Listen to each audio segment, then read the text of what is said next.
sense of pride as he takes another hit to the chin. So you stumble your way through a small town and never had it so good. When's the last time you looked around at your dirty little neighborhood? You're just a punk in the street. Come on, Blitz. You never had any job. You're always 2 steps forward in the back of the line of your life. And everybody you meet, well, they think you're just so damn tough. There ain't no way to get out, just a punk.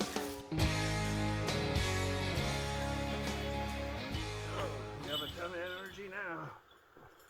Will you later?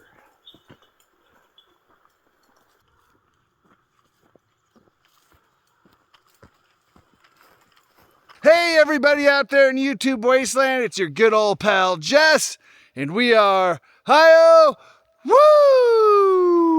Hike your own hike with us. Boy, do we have an interesting tale to tell. As a matter of fact, I wasn't even gonna do this hike, but the more that I dived into the history of this lookout, the more bizarre it got.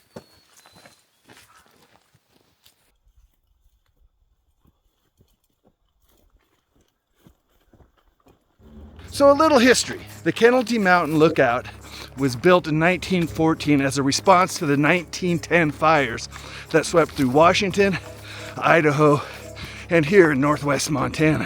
Thousands upon thousands of forest acres were burnt and many lives were lost fighting those fires. At one point, there was nearly 8,000 manned fire lookouts throughout the United States. Now, due to modern technology, there's only about 300 manned fire lookouts in the summertime, and about 100 of those are volunteer workers. Many of the lookouts that remain are in severe decay and about ready to crumble to the ground. Kind of sad when you think about it. That's a big part of US history that's going to be gone.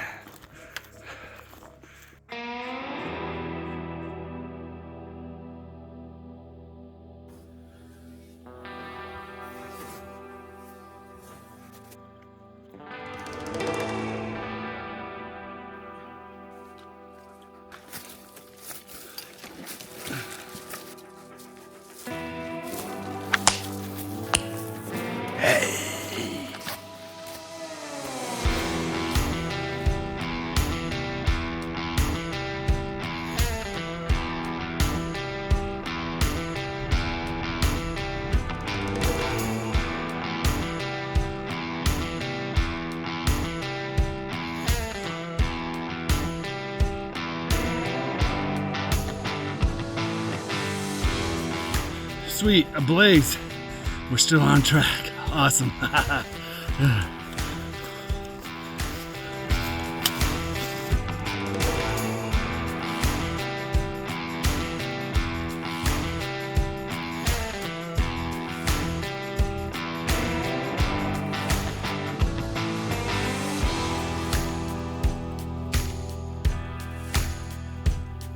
Holy shit!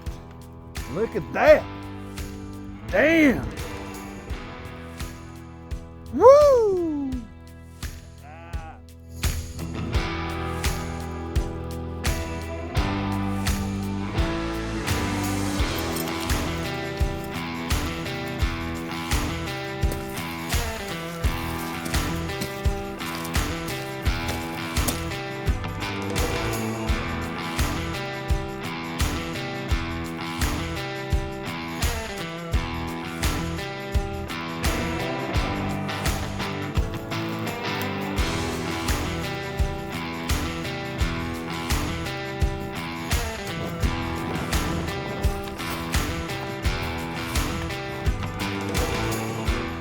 All right, well, that's awesome. We're about 285 yards from a tie-in trail, and it's starting to snow on us, maybe hail on us. Probably be really quick, but This trail, there is no switchbacks really. It's pretty much elevation gain, elevation gain, elevation gain. Definitely getting my exercise in.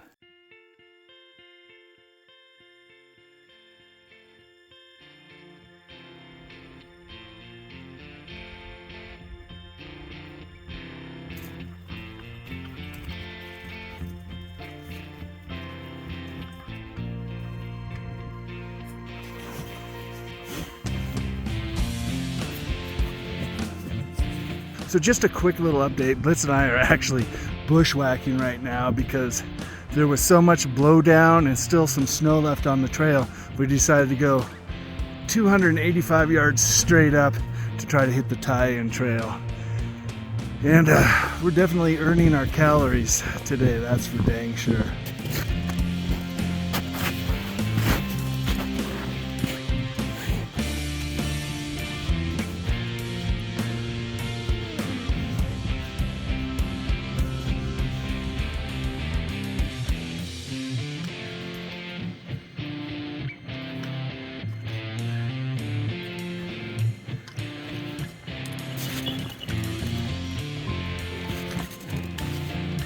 We found the trail.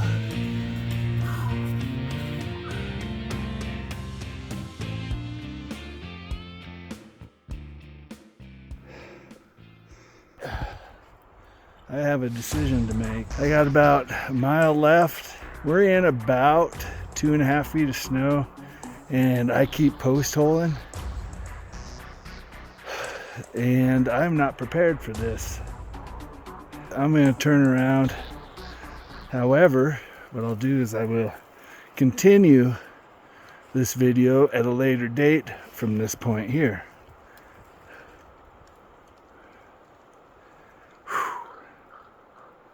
Post holing kicks your ass.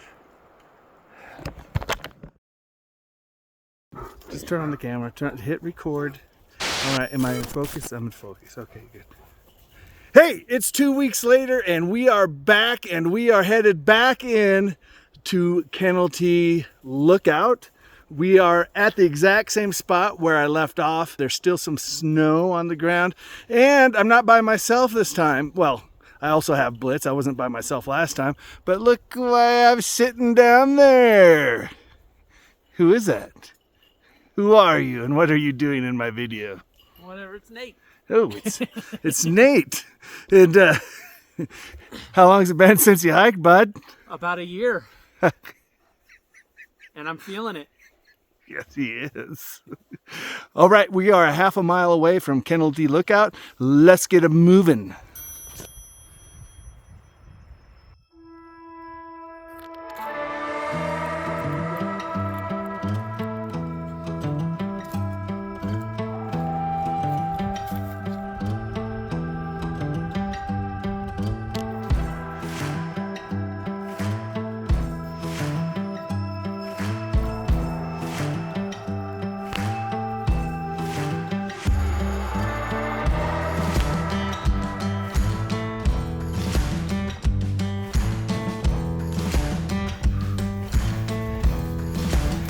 Congratulations, you won Blowdown Olympics.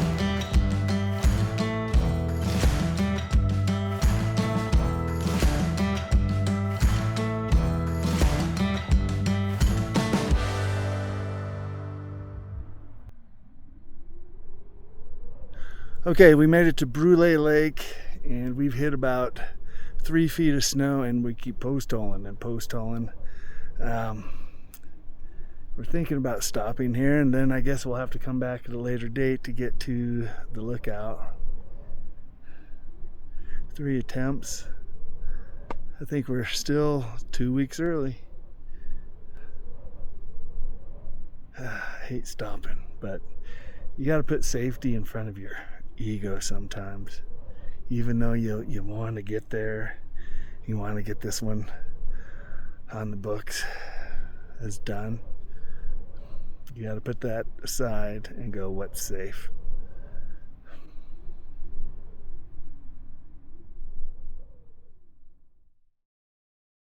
It is Blitz's second year of adoption, April 14th. We assume he's about 4 years old, so we consider that kind of his birthday.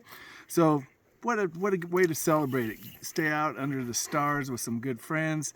Nate brought along Dex, so Blitz has a play partner. And we have just decided we're going to wait about 2 weeks, maybe 3 weeks to go up and try Kenelty Mountain Lookout again. Again.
Happy Star Wars Day. It is May the 4th, 2024, and Blitz and I are doing it solo again. We have just arrived at Brule Lake, and it looks quite different from the last time we were here.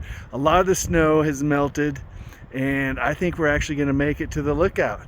It's going to be awesome, awesome, awesome, and I can't wait because I really want to tell you the story. It's going to be great. All right, let's waste no time. The wind's kicking in. Let's go.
All right, woo heads, we are about 100 yards away from our destination.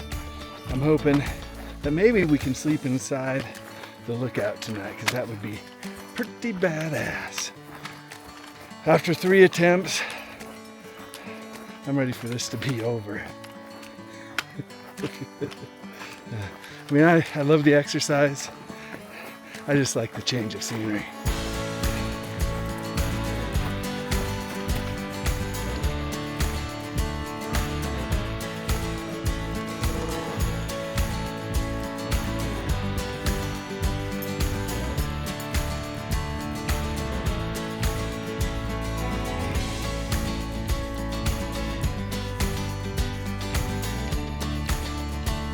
Shit. Son of a bitch. Must have came down this winter. As far as I know, she was up last year. She's gone. Sad. Freaking piece of history. Gone.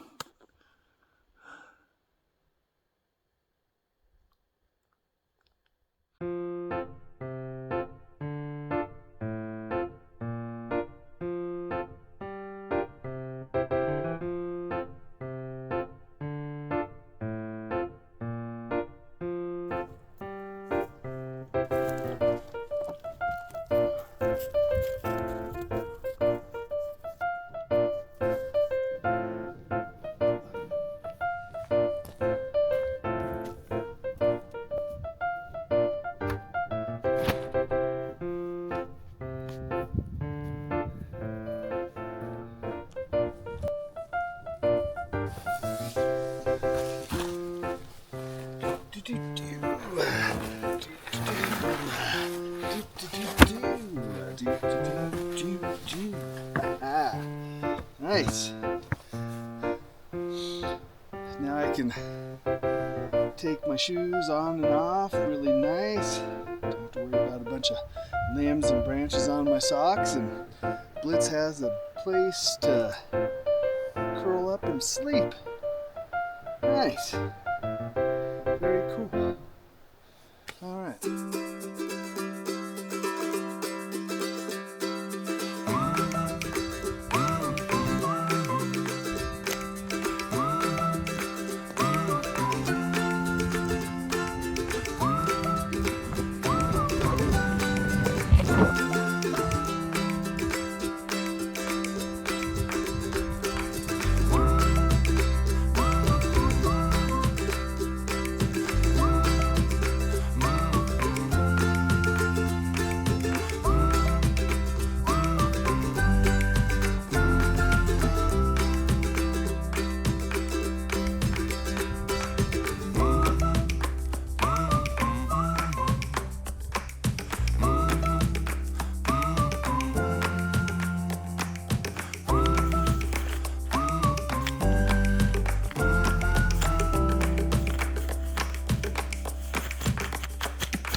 Here's a quick little pro tip for you.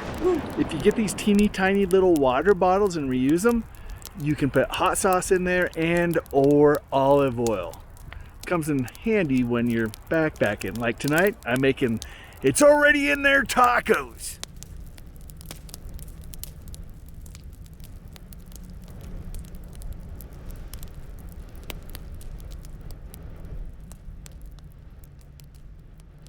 I'm going to tell you how one college student's summer dream job turned into a hellish nightmare. Robert HEGG was a forestry student at the University of Minnesota. Robert had a dream about coming to Montana and working at one of its many remote fire lookouts at the time. On July 2nd of 1927, Robert arrived at his post here at the Kenelty Mountain Lookout.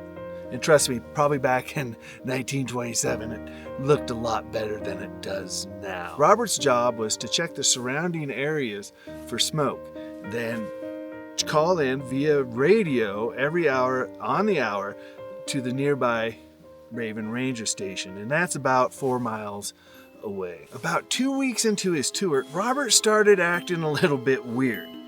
And what I mean was, he was telling the Rangers he was having conversations with his parents, and his parents were going to send an airplane to come get him and then take him back to Minnesota. It should be noted that doctors say that during extreme isolation, psychosis, including hallucinations and paranoid delusions, can occur, not to mention depression and suicidal ideation. Over the next few days, madness slowly started to creep in over Robert.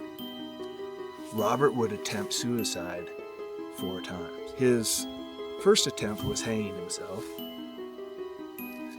His second attempt, he slit his own throat, only deep enough to leave a gash. Next, he would drink bleach, but it was only enough to make him violently sick. And then the fourth time, and this is the weird one, he struck himself over the head with an axe at least a dozen times. On August 3rd, 1927, the Rangers had enough. They brought Robert in. When they got Robert to the Raven Ranger Station, he was crying, he was screaming, he was upset. He was saying that the Rangers were hiding this airplane that his mom and dad had sent for him. It was during this time that Robert was able to grab a butcher knife. Robert stabbed himself in the abdomen. Robert's fifth attempt at suicide was his last attempt. He succeeded. Out of curiosity, I did some digging and I was able to find the original newspaper article of Robert's death in his hometown of Minnesota. His parents stated that the cause of death was heat stroke. I'm here to tell you folks, the reason his parents put that in the newspaper is because they felt shame, they felt embarrassment. It was 1927. It was an entirely different time. People didn't talk about suicide. They didn't talk about mental health. Hell, it's 100 years later, and look at the stigma that mental health still has to this day. So what if this wasn't a suicide? Hear me out. This is my hypothesis. Anybody that knows this area knows that it's covered in wood ticks at certain time of the year.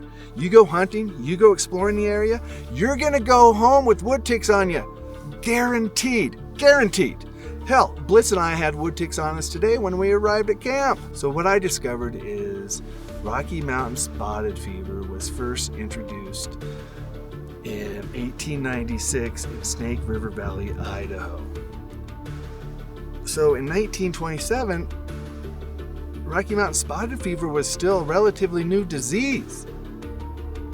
And it was so bad here in Montana that in 1928, the Rocky Mountain Labs was built in Hamilton to study Rocky Mountain spotted fever. Now, the symptoms of Rocky Mountain spotted fever are diarrhea, nausea, vomiting, fever, hallucinations. Gestation period is 2 to 12 days. So this coincides with Robert's symptoms, is what I'm trying to say. So maybe this wasn't suicide. Maybe it was Rocky Mountain spotted fever that went undiagnosed. Anyways, maybe this will bring some comfort to Robert's remaining relatives. What do you think about my hypothesis? Because of the tragic way Robert died, it is said that this tower is haunted.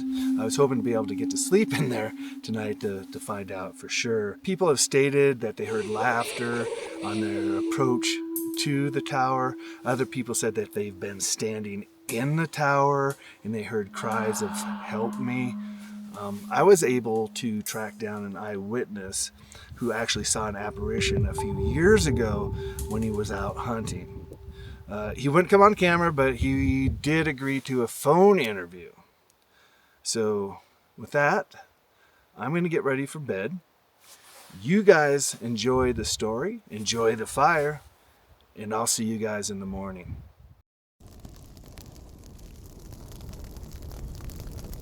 My name, Jordy Medlock, in Lincoln County for just about 52 years, just about. And spent a lot of time hunting foxes. I'm probably one of the premier fox hunting individuals in the county. I've been all over the county, found foxes all over the county, and I'll tell you what, I'll do just about anything to catch me a fox. One of the premier places I like to hunt foxes, Kenelty Mountain area. That range of mountains is probably one of the best places in the south part of Lincoln County for fox, and I spent a lot of time there over the years. And back in 2017, one of the most memorable fox hunts I've ever been on. I paired with my three best hounds. I got Old Ring and Old Tag and Old Rover. We're just about top Kenelty. We're spending a little time up there. We're on the track of a few different critters. I'm not so sure we're after fox, but could have been a cougar. Dogs, they get a little excited just about anything. We were coming up out south side of Kenelty there, and as you kind of come to the top, and if you've ever been up that area before, you know that the lookout just up top there, kind of approached it from the south. It is a story that I don't tell many people because it kind of makes my hair stand up now and then. But approaching the cabin, I see what appeared to be a figure standing inside the structure. Door was askew, and I could see a young fella there standing looking at me. It was at a distance, maybe about 250 feet, maybe 300, I don't know, somewhere around there. I called this young man, waved at him. He was dressed like, maybe perhaps worked for the federal government, Forest Service type of attire, but not necessarily something I would call something you'd see them in a modern time, and maybe a little bit older garb, if you will. As I approached the cabin, old Ring, he'd get a little excited, and his hair started standing up a little bit, and barked once or twice. And I looked down and kind of scolded him, told him to get back in line. I didn't want him chasing no young fella out of the lookout there. And I looked back up, and I couldn't see that young fella. And I figured, well, maybe he just retired to the back side of the lookout. I took a step inside, and there was no one inside of that facility. And I'm going to tell you what, I did not stick around. It was one of the most peculiar things I've ever seen, and about the only thing I've ever had happen to me that, like I say, made my hair stand up and curl a little bit on the ends, if you know what I'm saying.